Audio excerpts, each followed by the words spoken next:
I want to share how this book came about. So, about 6 months ago, I was working on a workshop with about 4 women, and it was all about healthy habits.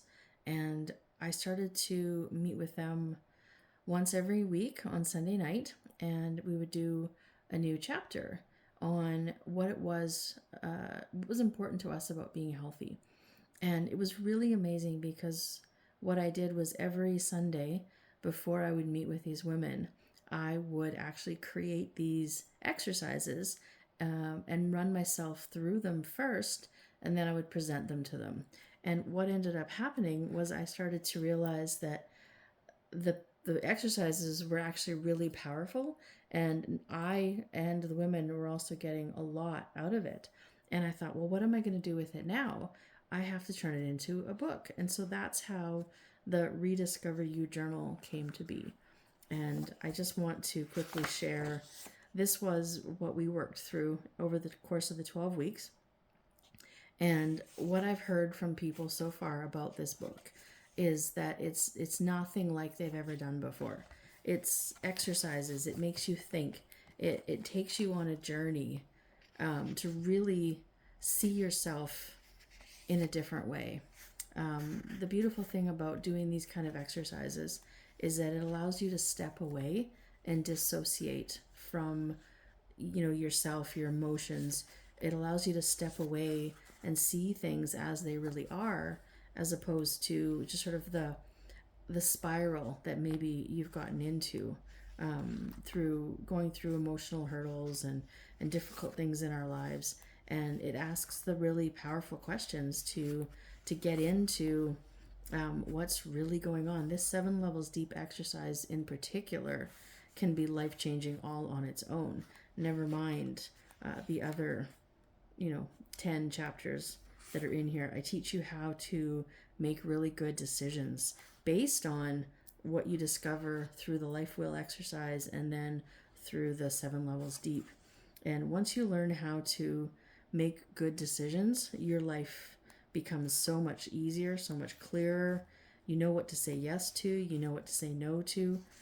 Then we go into identity, really figuring out who you want to be in the most important areas of your life, what you can do to start moving closer and closer towards that. I've created a little identity flow chart that you can use. And it's the beautiful thing about this is that I am a very pragmatic person, and so I like to make things really simple for people. So threshold, this is another one. It's drawing the line in the sand and saying, this is as far as I go down this road. This is as much as I'm ever going to weigh. This is as much as I'm going to put up with in a relationship. This is as much as I'm willing to put up with at a job, whatever it may be.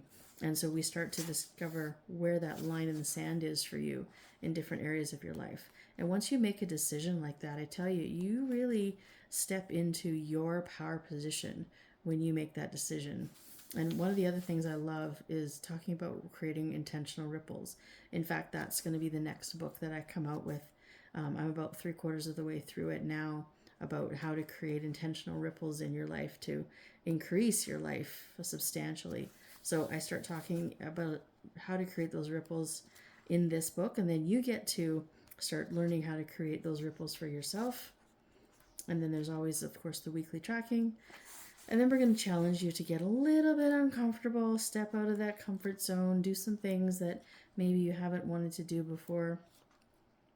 And then we're going to look at creating excitement for your future. So as Viktor Frankl said in Man's Search for Meaning, you need to have a purpose.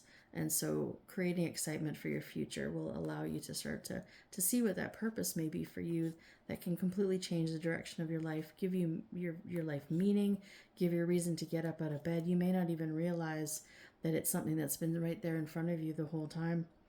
And then choosing your adventure, this is where we look at the fact that you have choice. You have options, you have choice. I teach you about how to see choice, and then you get to explore your choices. It's actually a very fun way to look at things. I take you into your past, and then we move into your future. Then we start talking about strengthening the belief, because you will not do anything that you don't believe that you're possibly capable of. And so belief is a really big thing. We start exploring belief. We do some belief exercises. We do some strengthening of the beliefs. I walk you through a bit of a flow chart on belief.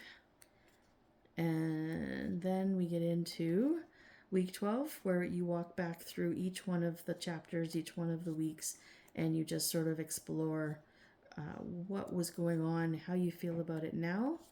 And there you go, 12 weeks to rediscover you.